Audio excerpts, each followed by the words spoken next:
Hello everyone.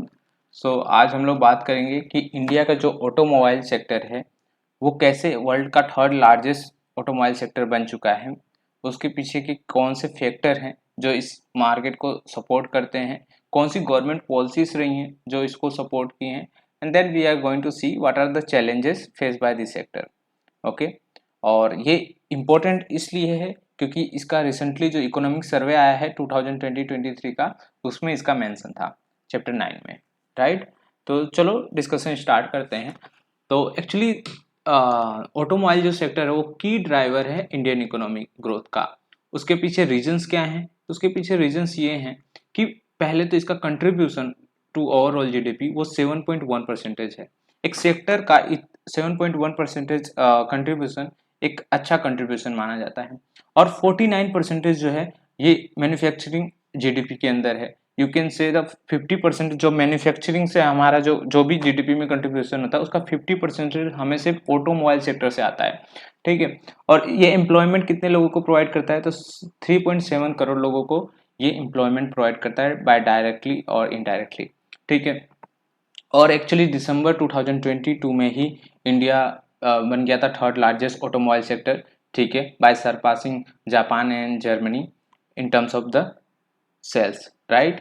अच्छा, automobile sector जो है अभी आने वाले टाइम में इसका और भी इम्पोर्टेंस हो जाता है जब हमारी कंट्री चाहती है कि हम लोग ग्रीन एनर्जी की ओर जाएं, ठीक है। तो इस ट्रांजिशन में इसका बहुत बड़ा इम्पोर्टेंस है ना, क्योंकि इलेक्ट्रिक व्हीकल जो हैं वो कम पोल्यूशन करेंगे, ठीक है।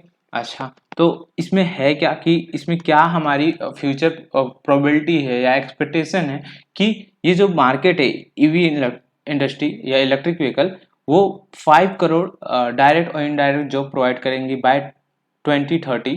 और ऑल्सो द सेल्स जो है वो 1 करोड़ होगी एनुअली, है ना। तो ये एक्सपेक्टेशन है फ्रॉम दिस मार्केट। सो हम लोग देख सकते हैं इसमें बहुत ज़्यादा पोटेंशियल है, but we have to support this market by providing proper infrastructure and policies, ठीक है।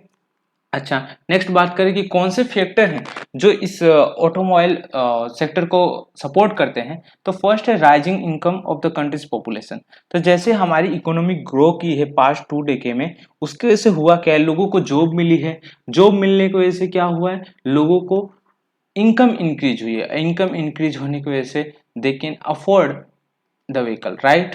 क्योंकि पहले तो मोस्ट ऑफ लोग क्या करते थे, एग्रीकल्चर में थे, but by transaction from agriculture to manufacturing और सर्विस सेक्टर उन लोगों की इनकम इंक्रीज हुई है। इनकम इंक्रीज होने से उनकी परचेसिंग पावर इंक्रीज हुई है, और परचेसिंग पावर इंक्रीज होने से लोग जो है अफोर्ड कर सकते हैं इलेक्ट्रिक व्हीकल, राइट, और we can say vehicles, right. So उससे इस मार्केट की डिमांड बढ़ी है।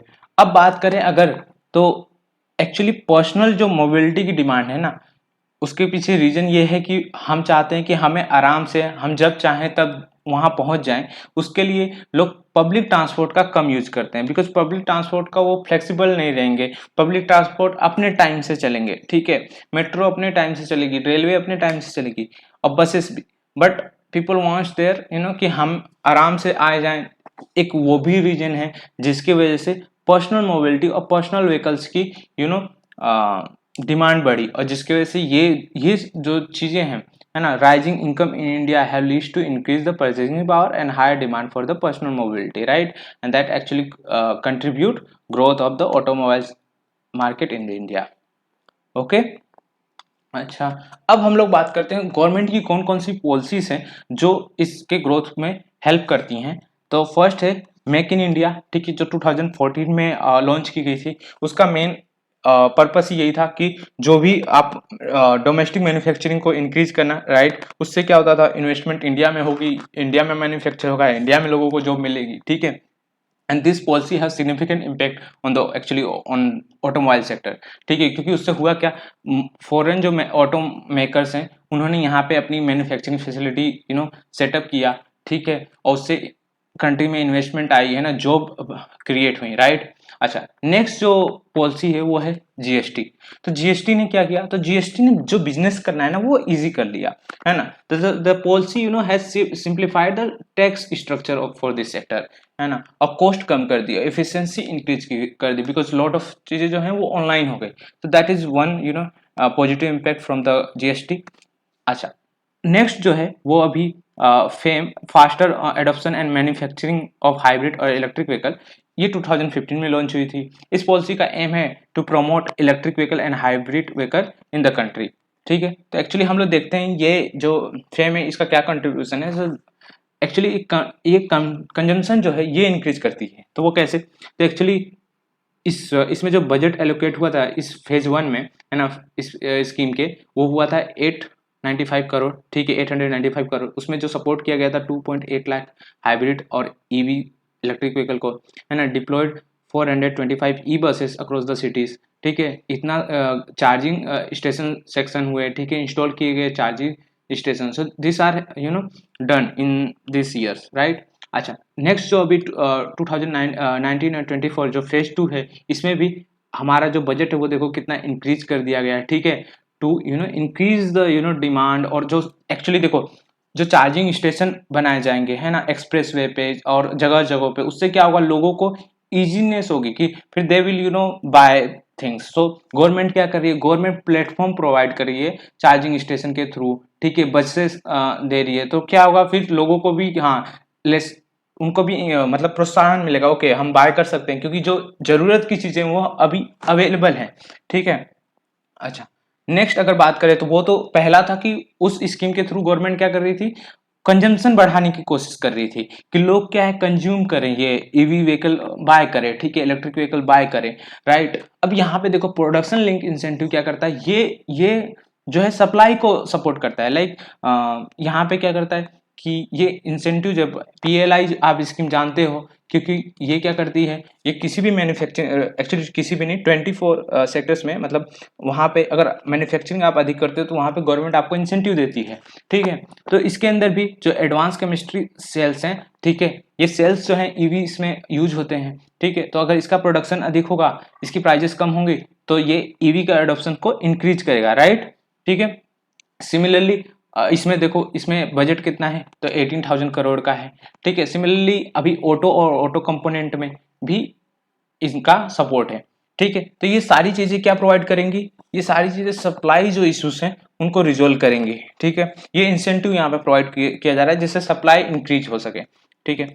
अच्छा, नेक्स्ट बात की जाए तो कौन कौन से चैलेंजेस फेस करता है ये ऑटोमोबाइल इंडस्ट्री राइट नाउ, तो ये एक्चुअली शॉर्ट टर्म के जो चैलेंजेस हैं उनका डिस्कशन है यहाँ पे, है ना। तो शॉर्ट टर्म में क्या डिस्कशन है, तो एक्चुअली अभी मार्केट में हुआ क्या है कि हाई बोरोइंग कॉस्ट। तो हाई बोरोइंग कॉस्ट कैसे, तो आप लोग न्यूज में अभी सुन रहे होंगे कि आरबीआई ने जो है, या हमारा जो सेंट्रल बैंक है, उसने इंटरेस्ट रेट इंक्रीज कर दिया है। इंटरेस्ट रेट क्या होता है, वो कॉस्ट होती है, आपको लोन लेने जाना है तो उसकी कॉस्ट एक्चुअल में क्या होती है, इंटरेस्ट रेट होता है। तो अगर इंटरेस्ट रेट जो है, अगर इकोनॉमी के अंदर इंटरेस्ट रेट हाई होगा, है ना, तो उससे होगा क्या कि उसमें कॉस्ट ऑफ बोरोइंग इंक्रीज होगी, तो लोग ना लोन जो है, बिजनेस जो है, वो लोन लेना कम कर देंगे। ठीक है, और उससे होगा क्या, वो इन्वेस्टमेंट जो है ना वो कम हो जाएगी।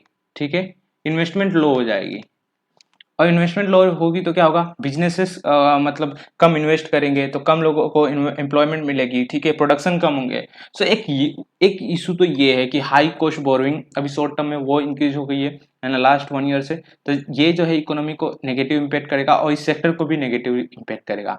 दूसरा है कि जो ग्लोबल डिमांड है वो बहुत वीक है।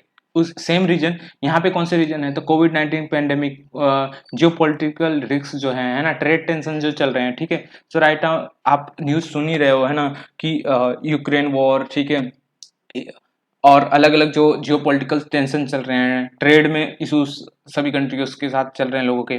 तो उससे हो क्या रहा है, उससे जो ग्लोबल डिमांड है वो कम हो रही है, और जो इंस्टीट्यूट हैं जो कि ये प्रेडिक्ट करते हैं कि ग्रोथ कितनी है, तो वो ग्लोबल ग्रोथ जो है उन्होंने वो कम कर दी है, जिसकी वजह से ये पता चल रहा है हमें कि इन फ्यूचर जो डिमांड है वो कम होने वाली है।